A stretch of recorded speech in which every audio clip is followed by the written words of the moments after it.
भगवंत मान का नाम कुछ दिन पहले आम आदमी पार्टी ने अपने मुख्यमंत्री कैंडिडेट के तौर पे अनाउंस किया था और उन्होंने बताया था कि 2 दिन में पता चल जाएगा कहां से आप चुनाव लड़ने वाले हो। धुरी से अब आप एमएलए बनने वाले हो, संगरूर से एमपी, धुरी से एमएलए बनने वाले हो। जी, धुरी के लोगों ने जितनी बार भी हमने कहा, जितनी बार भी हमने उनको पुकारा, उन्होंने डबल ट्रिपल प्यार दिया। 2014 में धुरी हम 30,000 से ज़्यादा मतों से जीते थे और 2017 में बिल्कुल 1500-1600 के मार्जिन से रह गए थे हमारे कैंडिडेट जो थे।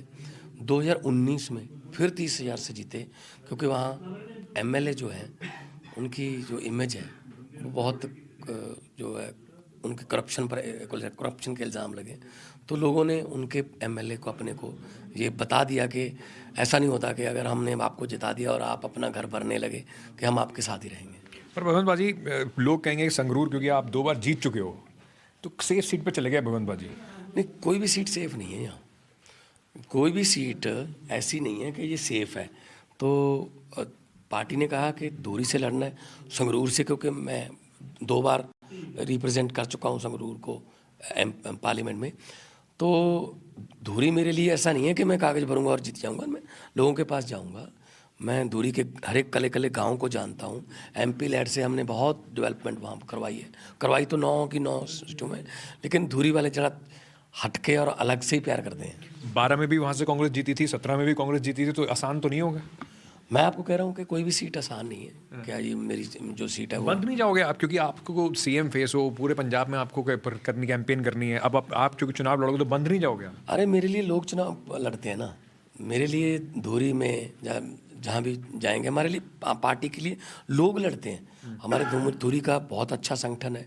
धुरी के हमारे जो वॉलंटियर हैं वो बहुत देर से मांग कर रहे थे, सर आप आइए, आप आ जाइए, प्लीज़ प्लीज़ प्लीज़, बस आप ना गांव में एक चक्कर लगा दीजिए, बस उसके बाद दोबारा आने की ज़रूरत नहीं है। तो धुरी वालों पर मुझे बहुत मान है और नाज है। कब जा रहे हो आप अपने नामांकन दाखिल करने? जैसे ही नामांकन की तारीख जो आई उसके बाद हम धुरी से नामांकन जो है तो अपने अब जब सब कुछ तय हो गया है, क्लियर हो गया है, तो अब किसका, अब भगवंत मान के पोस्टर छपने शुरू हो जाएंगे, या मतलब कैसे बनेगी कॉम्बिनेशन? अरविंद केजरीवाल के नाम पे या दिल्ली मॉडल पे चुनाव जीतोगे, या भगवंत मान के नाम पे? हमारी जोड़ी है 1-1 और 2-11, पंजाबी की कहावत है।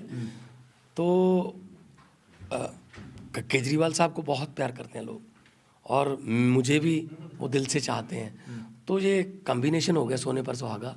और हम जो है ईमानदार दोस्त, हम दोस्तों की तरह रहते हैं। वैसे सीएम साहब मुझे बहुत छोटा भाई कहते हैं हर वक्त, और मैं उनको बड़ा भाई और फादर फिक्र मानता हूँ।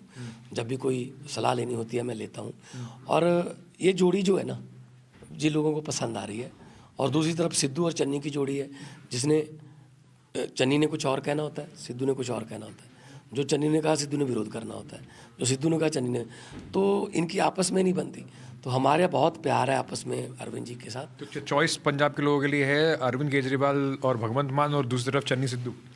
हाँ, इन जोड़ी देख लें, इनमें से कोई 1 भी रुपये का ईमानदारी का जो टेस्ट है वो ले लो। 1 भी रुपये का करप्शन का इल्ज़ाम नहीं है, ठीक है ना। और कट्टर देशभक्त हैं, पंजाब को दोबारा पंजाब बनाना चाहते हैं। और दूसरी तरफ ईडी ने बता दिया कि कितने करोड़ रुपए घरों में पड़े हैं, कितने करोड़ों की प्रॉपर्टी के कागज मिले हैं, यहीं से पता चल जाता है। वो तो कह रहे हैं कि ये सारा जो है ये गुस्सा निकाल रहे हैं प्रधानमंत्री जी हमारे खिलाफ। चलो ठीक है, गुस्सा भी निकाल रहे होंगे, पैसे तो नहीं आप खुद लेके गए होंगे, पैसे तो हैं उनके रिश्तेदारों के घर पे। तो ये तो मानना पड़ेगा ना ये इनको कि हाँ। इससे पहले राघव चड्ढा ने एक बोला था वहाँ जाके गांव में कि इलीगल माइनिंग चल रही है सीएम के हल्के में, और साबित हो गया अब तो। अपने सामने आप कैंडिडेट किसको को देखते हो? चन्नी साहब को जो मुख्यमंत्री हैं वो को देख रहे हो, या सिद्धू साहब को देख रहे हो? किसको देख रहे हो अपने सामने के आप कैंडिडेट? देखो, मैं तो गरीबी को चुनौती मानता हूँ, महंगाई को, करप्शन को, बेरोजगारी को, माफिया राज को, और जो खेती है उसको ठीक करना है, स्कूल अस्पताल ठीक करने हैं, इनको चुनौती मान रहे हैं। बाकी इनको तो कांग्रेस भी नहीं मानती। कांग्रेस कहती है कभी 3 चेहरों से जाएंगे, कभी 2 के, कभी इनकी आपस की जो काटो क्लेश है वो चलता रहे। कांग्रेस के वहाँ पे जो मंत्री हैं अब कहने लगे हैं कि चन्नी साहब को मुख्यमंत्री डिक्लेयर कर देना चाहिए, उसके बाद कुछ फर्क पड़ जाएगा? ये तो उनकी इंटरनल प्रॉब्लम है, हमने तो कर दिया। हमने कर दिया अब पूरी तैयारी के साथ। पूरी तरीके से। तो अब स्लोगन क्या होने वाला है? अब स्लोगन है कि एक मौका केजरीवाल नूं, या क्या होने वाला है? एक मौका केजरीवाल नूं ते भगवंत मान नूं, एक मौका पंजाब नूं। एक मौका अपने आप नो। बहुत बहुत शुक्रिया भगवंत बाजी हमसे बात करने के लिए। भगवंत मान से अभी बात कर रहे थे, ये समझने की कोशिश कर रहे थे कि धुरी से अब वो कैंडिडेट हो गए हैं, तो आगे क्या उनकी पूरी रणनीति रहने वाली है और किस तरीके से अभी आगे चुनाव लड़ेंगे। कैमरा पर्सन मुकेश के साथ मोहाली, अंकित त्यागी, टाइम्स ऑफ भारत।